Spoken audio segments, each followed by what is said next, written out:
Welcome back to Animal Crossing New Horizons. I'm Dear Darling, and shall we see what's going on our lovely island of Fawnhollow today? Well, we're always on version 1.1, 1.11.1. I remember we're definitely on version 1.10.0. I was going to say, we're definitely on version 1.10.0 before. Well, of course, that makes sense, because that is a previous version, and I don't know why we wouldn't be on a previous version before being on a later version. But yeah, excuse my lack of critical thinking there. Has there been an update? I don't think it's been an update. I haven't heard about it if there is. But anyway, hello everyone. Right now in Fawnhollow, it's 5:47 PM on Friday, August 13th, 2021. Oh, Friday 13th. Ooh, spooky. Today's unlucky. Ah. I don't mean to say that in such a patronising way. If you're superstitious, don't let me just like straight up offend you or anything like that. Because like, as much as I like to think of myself as a person of logic and reasonable claims and that sort of thing, you know, part of me is just like, part of me wants to believe in like the whimsical dealings of fate and karma and superstition and all that sort of thing, you know. Even I myself will, you know, do things superstitiously because it's like, oh, you know, even though logically this doesn't make any sense, I will still do it anyway. And I think there's no better illustration of that when something scares you, like after you watch a horror movie or something like that, and you're like, ooh, I'm chilled to the bone, and you go to sleep after the later that night. You know, logically in your mind, that horror movie, it's got nothing to do with you. None of that exists. None of that's real. None of that makes any sense. Apart from ones, I suppose, which maybe play off reality, like Misery or something. Never actually seen Misery, but I've heard a lot of good things about it. Maybe there's new items. Eggplant cow. Eggplant cow. Eggplant cow. All right.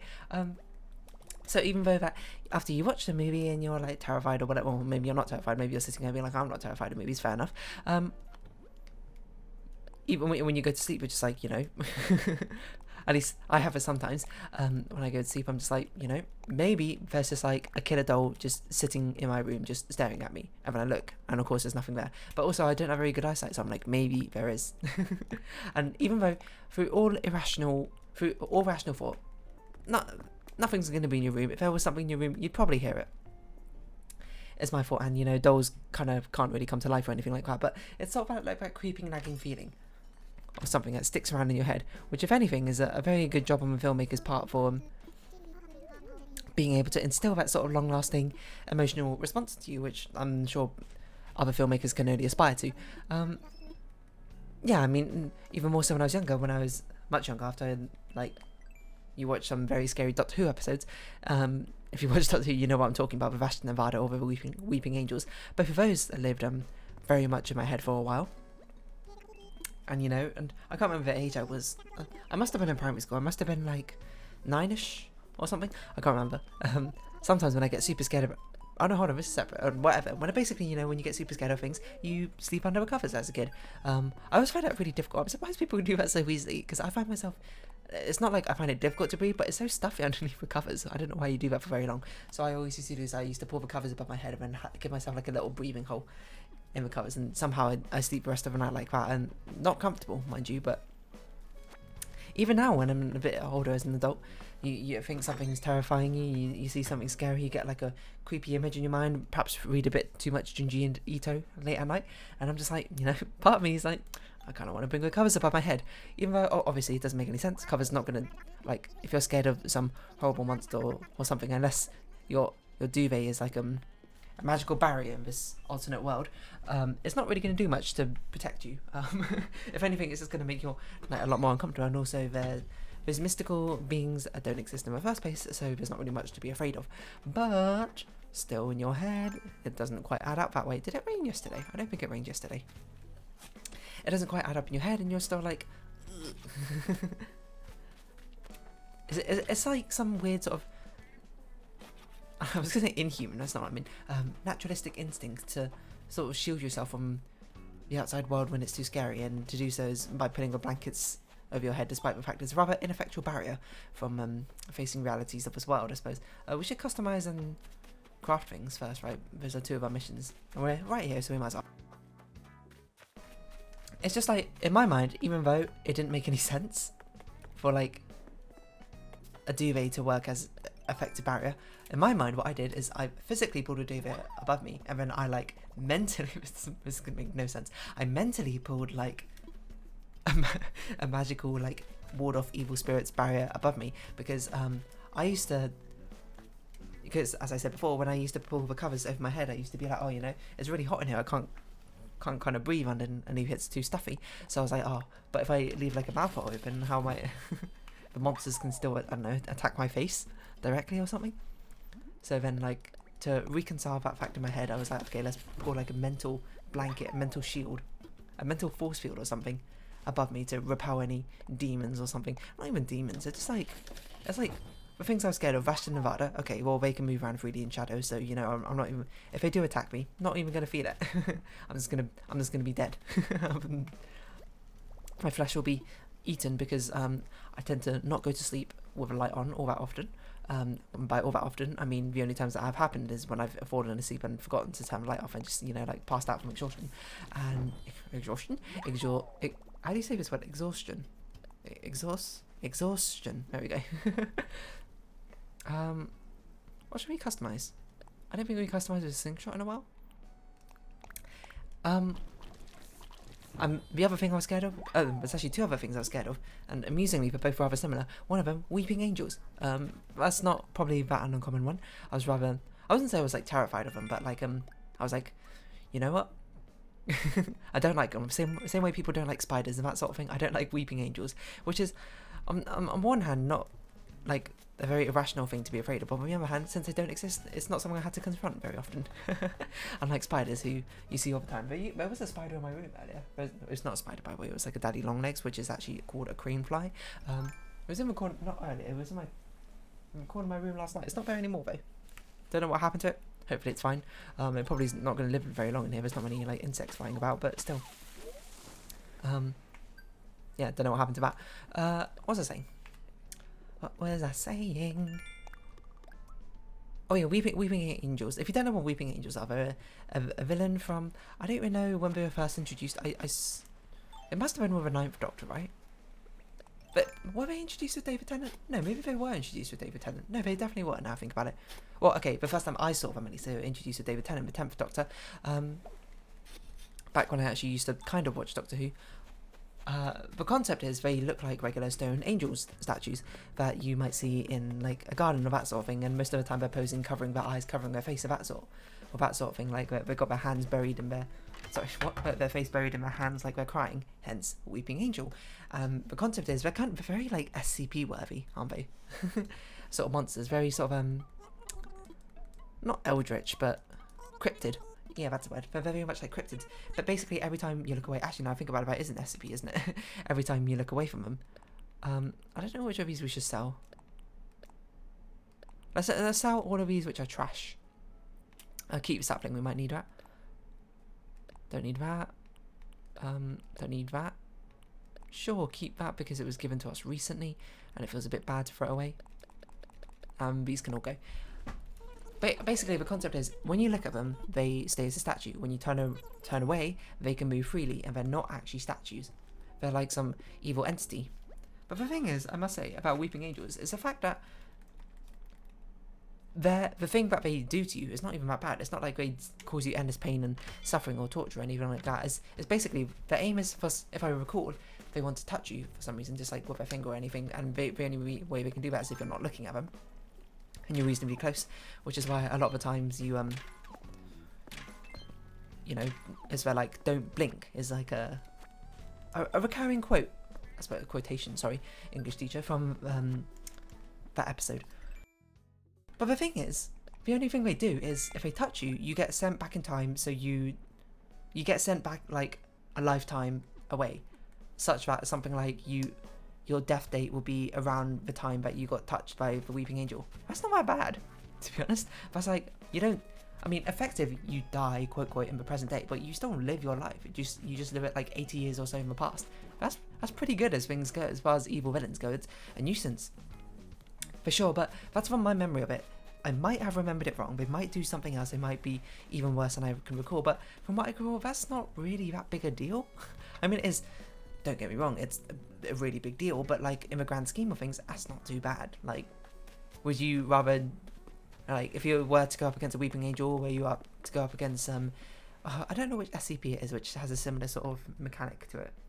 69 maybe, or 61, 60 something I think, where basically if you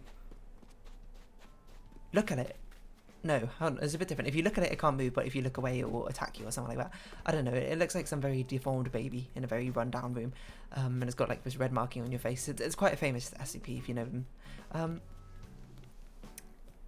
Yeah, like that one like physically maims people or something it gets in contact with. Weeping Angel just touches you, sends you back in time. What a big, no big deal really. Like, I mean, obviously big deal, but also like, at least you're not dead. At least, you know, you can live your life. I mean, if you gave me the option, would I like to be sent back 80 years into the past? No, but if you were like, would you like to be sent 80 years back in the past, or would you like me to disembowel you? So quite grotesque description there. Would you like me to stab you? I'd be like, okay, just like, I don't know, send me 80 years in the past, I guess. What are you doing? I'm sitting. Yas. It's like, it's actually pretty lenient for a Doctor Who enemy, right? And I suppose if anything, it sort of adds to recognition that whoever came up with that sort of idea, the writers, the execution directors, I don't know, the actors as well, in the episode should get tons more credit for being able to pull off an enemy which it's not innocuous, shall we say, but it's actually not too bad. Not too scary, but the reason they're scary is by the way they act, the creepiness and the lack of control you feel like you have, rather than necessarily the fate that would befall you should you end up on the wrong side of them. I should probably check out this is actually how they work. I know they brought Weeping Angels back again, I think with Matt Smith, and then maybe once more with the 12th Doctor, I don't know, hold on. Weeping Angels, I bet they have their own Wikipedia article, they're so famous. Yep. From Blink. In 2007. This was with Doctor Tennant, right? Yeah, this is the episode I saw. I remember we saw this, I saw this live, and then it was basically the only thing people would talk about in school the next day. So let's see, I was in year 5 at what? I'm going to list some titles. You pick one I read next. Nook on my work. Unabridged bestiary fossil murders. Sure. Ooh, I love a good crime novel. The best part is when they finally piece together who did it and why. Thanks for your help. I can't wait to start sleeping, Rainy. You're welcome, Lily. Oh, I forgot. We meant to give Apollo a present. He was right there. It was the only thing that people talk about after a Weeping Angel thing. After like it happened, people were like, "Oh, this is so Jeepers." I don't know. Everyone's like Velma from Scooby Doo now, but it was the talk of the school, and for good reason. It was creepy, and it was the thing I was super scared of. Like there was one point I was like, because line of sight for the Weeping Angels, it works basically in mirrors as well and that sort of thing, and I believe I used that to their advantage. I can't remember how though. It's been a long time since I've seen that episode, give or take 14 years. But I was like, what if I should set up like a mirror in my room to like reflect and look at the doorway, just in case for some reason a Weeping Angel decides to want to infiltrate my house for no apparent reason, bypasses all my other family members, goes directly for my room and appears in the doorway, but I can't see them because of the way my door opened, and then for some reason I blink in that instant and it walks through the doorway at the same time. And then, you know, it touches me and I get sent back 80 years into the past and no longer exists in present day. I would install a mirror just to, you know, help me see them, I suppose. Never mind the fact that, okay, goodbye, grasshopper, I suppose. Never mind the fact I wouldn't be able to see very well in the dark in the mirror, because, you know, lack of light and everything, so who knows. Let's see, hold on.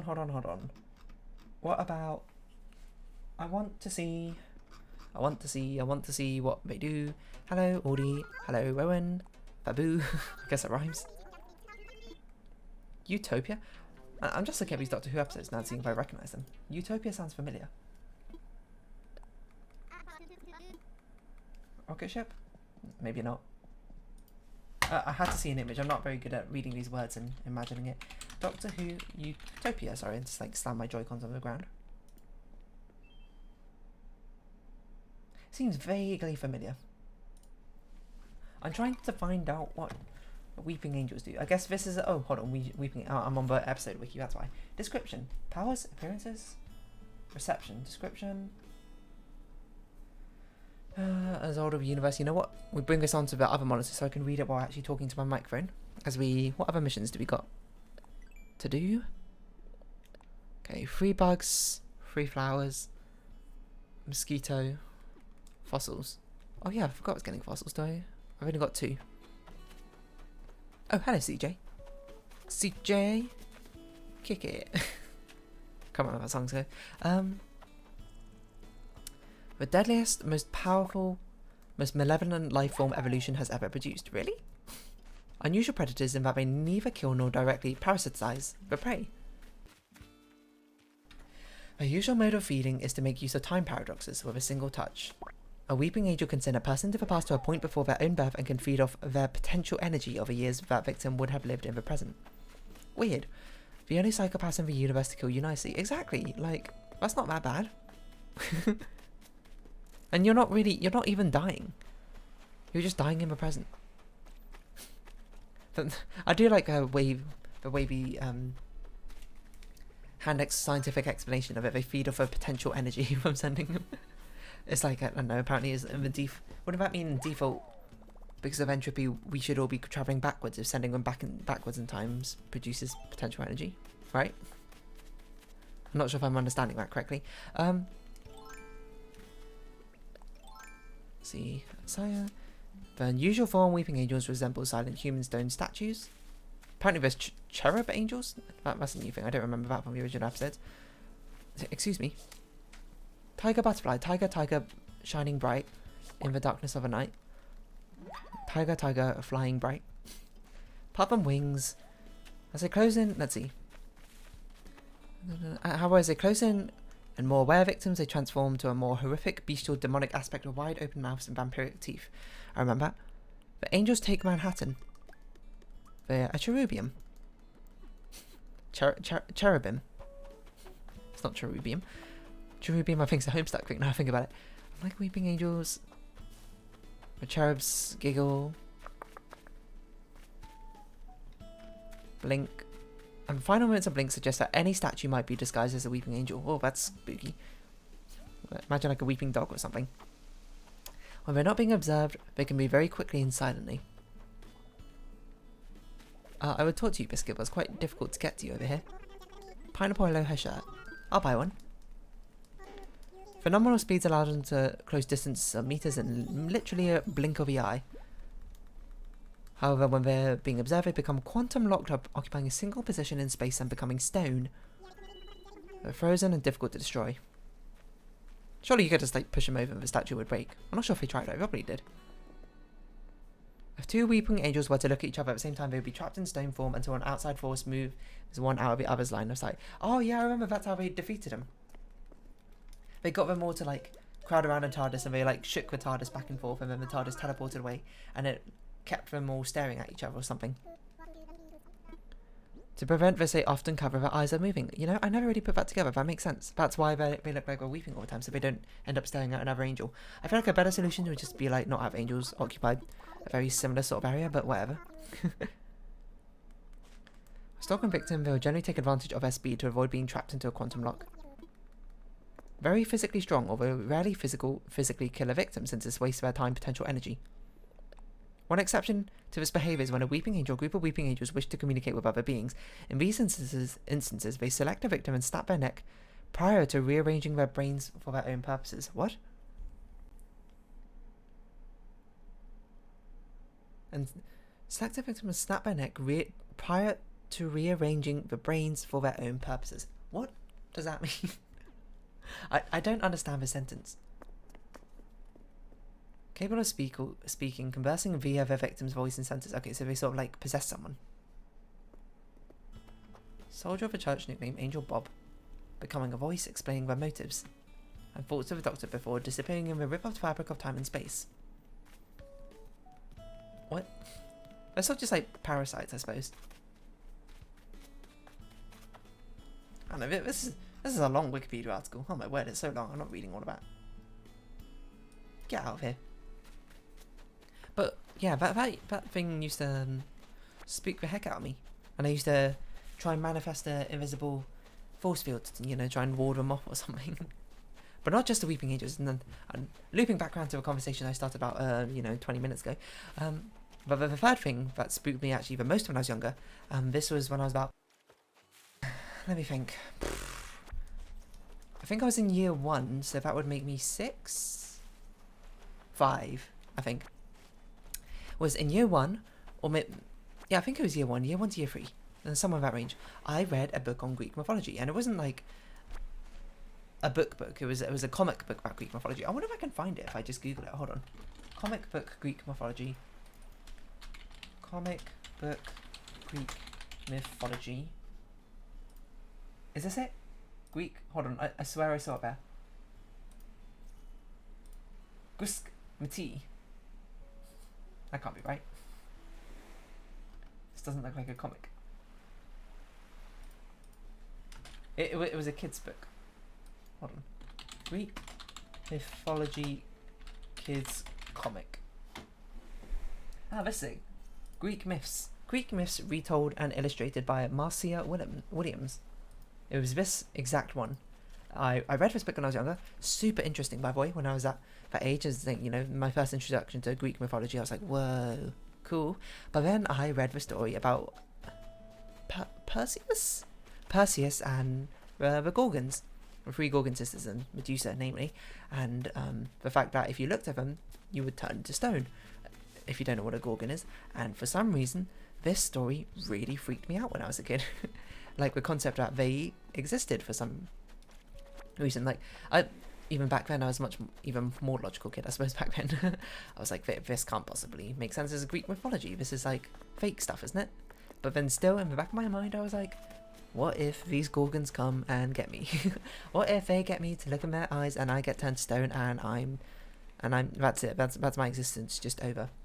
It was absolutely terrifying for a kid. And for some reason, like my delusions about these like mythological creatures got even more and more out of hand the more I thought about them. So when I was younger, I was like, I'm gonna make sure I always shut my eyes real tight when I go to sleep, just to make sure there's not a Gorgon in front of me, and like if I feel like breathing on my face or something, I know there's a Gorgon there wanting to turn me into stone. I mean, I think Greek mythology wise, don't the Gorgons not really want that to happen? It wasn't the story of Medusa, she was like really pretty, and then she like sort of challenged the Greek god, being like, yo, I'm like super pretty and you like suck. And then the Greek gods were like, yo, that's rude, and then turned her into a Gorgon so that anyone who ever looked at her turned to stone or something. And my Greek mythology ain't that great, so I can't quite recall.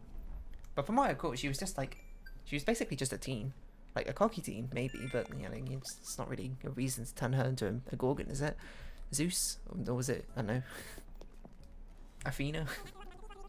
I have no idea, I'm absolutely guessing random Greek gods.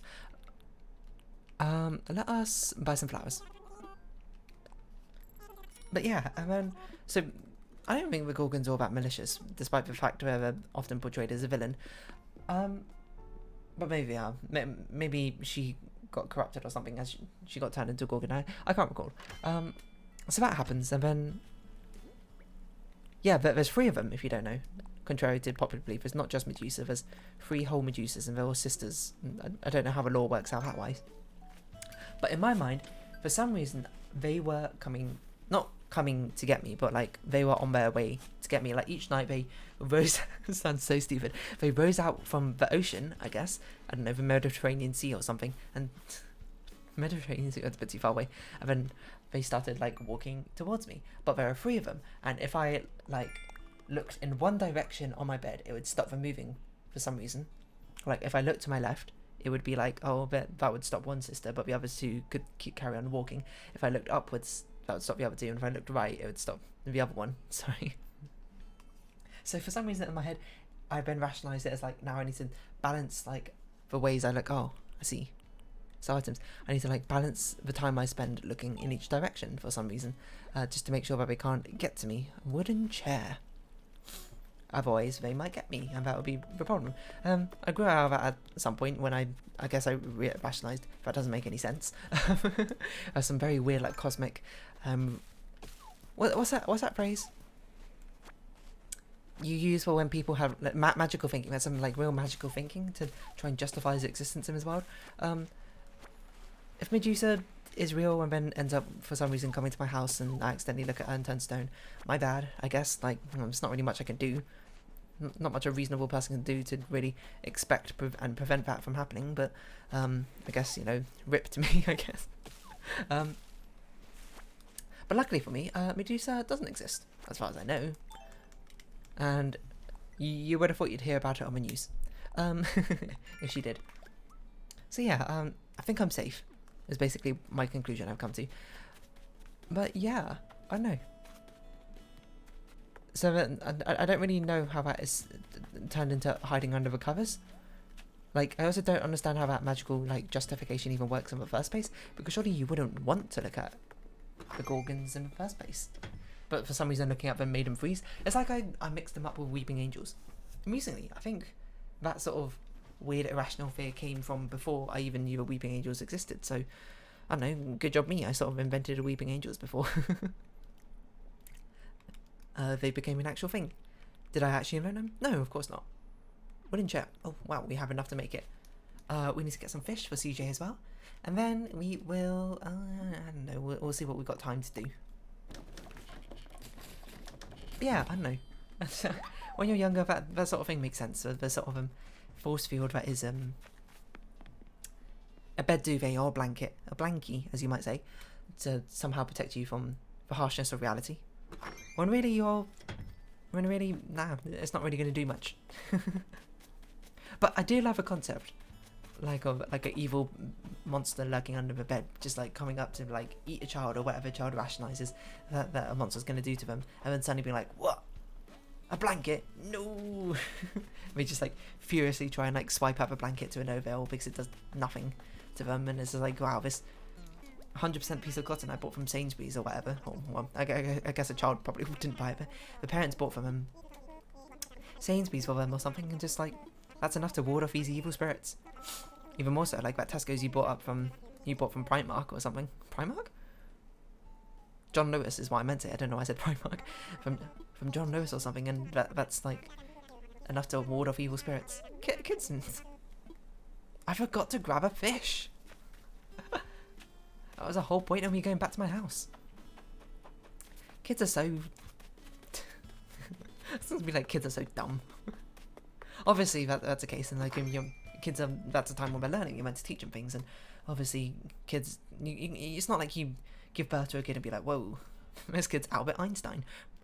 Even Albert Einstein was probably a dumb baby at some point, and you know, I was a kid as well. I was also dumb when I was a kid.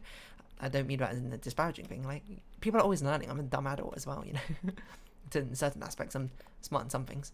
Come on, as you know, as you get older, learn to give yourself a little bit of credit. Learn to love yourself, as they say. So obviously, what I say is facetious. It's not actually a shot at kids or anything like that. Phrasing. It's not actually like an insult aimed at kids or anything like that. It's just like all in good fun, a bit of ribbing. I just laugh thinking about it.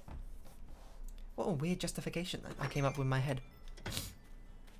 I also used to sleep with like a sleeping mask on and everything. I can't remember why I started. I think I just, because I used to give them out on airplanes to help people sleep, and then I found it comfy, so I just kept it on, and I wonder if it contributed to helping me not like look Medusa in her eyes if she ever came about. if she decided to, you know, bugger off from ancient Greece or whatever and head over into England, then, you know, at that point, just like, she can turn me to stone. Like, that's a lot of commitment, and she clearly has some sort of vendetta against me, and like, who am I to stop her? She's made it all this way. Like, she imagined herself into existence through sheer willpower alone, and somehow cross over at least the English Channel, maybe on foot, because there's not many travel restrictions. There's a lot of travel restrictions going on, so it's going to be pretty difficult to catch a ferry from even like France, I suppose, right now. I made her way over here, and somehow avoiding all news and press. Can you imagine it? Sightings of a Gorgon Medusa has been sighted, but for some reason she's not stopping. When someone yelled at her where she was going, she just yelled back, "I'm gonna get dear darling." I mean, if that happened, that's like a true nightmare scenario. It's be like, ugh. Guess that's me done for this world. Anyway, was Medusa a good person? I don't know. Like, the more I speak about it, she sounds like not like a great person. She sounds like a fine person. Like, I don't know. Was Medusa a good person? She just like was cocky, and like for some reason the Greek gods just like are sadistic and want to punish people for no reason. She's a beautiful woman who fell upon a positive role. She was confronted with endless hardship brought upon by male actions. Jesus. I didn't know her story was this. Like, when I read about it, obviously the kids' version is much more watered down. I didn't realise it was like this. Oh my word.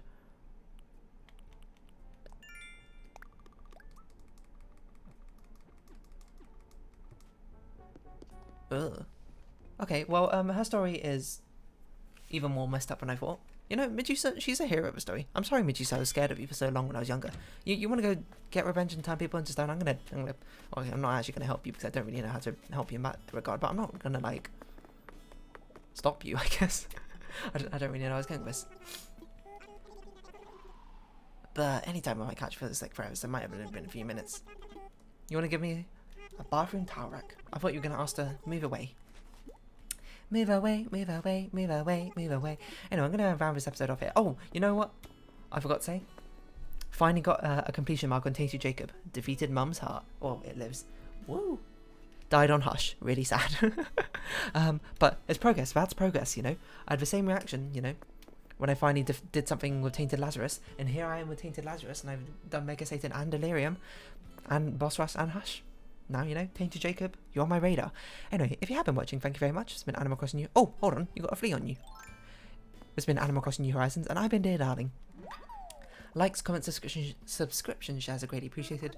Join me, Dear Darling Discord, follow me on Twitter down below. I hope we can see each other again. But for now, it's our farewell. So until next time, bye-bye for now. What should I title this episode,